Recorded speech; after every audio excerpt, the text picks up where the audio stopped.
दोस्तों तुसी देखते पे हो अपना देश पंजाब टीवी ते मैं तुहाडा मेज़बान मुहम्मद नदीम खरल।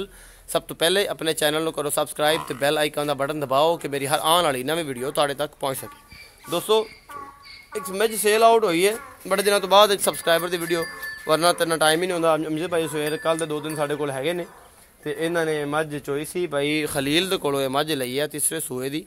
ए वड्डे सिंगां वाली शाह काली मझ ते ए जनाब ए मझ ए सारा कुछ मैं तुहानूं विखा रहा वां। ए पूरा वजूद मैं चंगी जगाड़ वाली ए भाई अमजद ने माशाअल्लाह ए कुछ कहना नहीं मैं माशाअल्लाह बड़े बड़े वाल रखे हुए इन्होंने ते ए मझ पूरी तुहानूं असीं दिखांदे पे ए मझ दा वजूद और नस्ल दा तुसीं वेख रहे हो पूरी कोशिश नाल।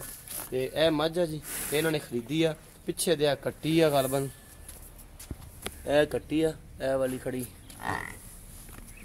ए कट्टी है ए भाई खलील दे वाल साहब ने। इत्थे आओ बाबा जी इत्थे मझ दे अगले पासे आओ रोड़ी ते आओ मुझे भाई तुसी भी आओ ना इधर विच वेखो कैमरे दे। जी जी हाँ जी ताया जी ए जेड़ा बंदा आया वा इन्हें किन्नियां चुआइयां कीतियां मझ दियां? कल दा आया परसों दा आया? कल दा आया 2 चुआइयां कीतियां। 2 चुआइयां कीतियां ने। अमजद भाई ए जेड़ा हिसाब किताब भाई खलील ना तुहानूं छड्ड के ते आपे कीता कुता जे की मामला बनया दस्सिया जरा।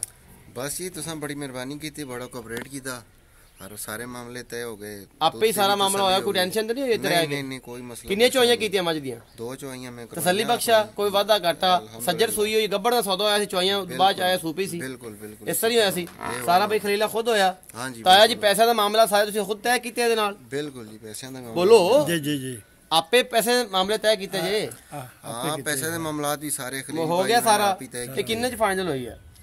ये 2,25,000 2,25,000 ताया जी एवें गल है जी जी तुहानूं नहीं पता इस गल दा? पता मैं हुण सवेरे सवेरे आया ते ए जनाब किसे किस्म दा अमजद भाई लग्या होवे कि यार असीं बड़ा उत्थे टोका ते बड़ा सिस्टम। नहीं नहीं नहीं जनाब बहुत बड़ा मैं बड़ा जेड़ा ते कहंदे ने कि मुतासर होया इत्थे आया। कल मैनू अपना नदीम भाई लेके आए अड्डे तो खलील भाई के हवाले करके आप टुर गए वीडियो शूट ते पिछे मेरा निज़ाम अच्छा खासा डील हो गई सारी।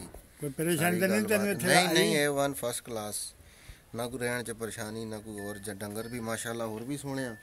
दूजी बारी फिर आऊँगा इंशाल्लाह ज़रूर लेके जावांगा।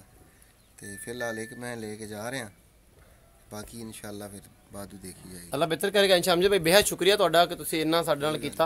इंशाल्लाह इसी तरह चलते रहेंगे बिल्कुल साफ साफ अलहमदुलिल्लाह कम वादा घाटा कोई नहीं किसी किस्म का। अपना रखना बहुत सारा ख्याल। वीडियो लाइक शेयर तो कमेंट जरूर करना है। अल्लाह निगहबान।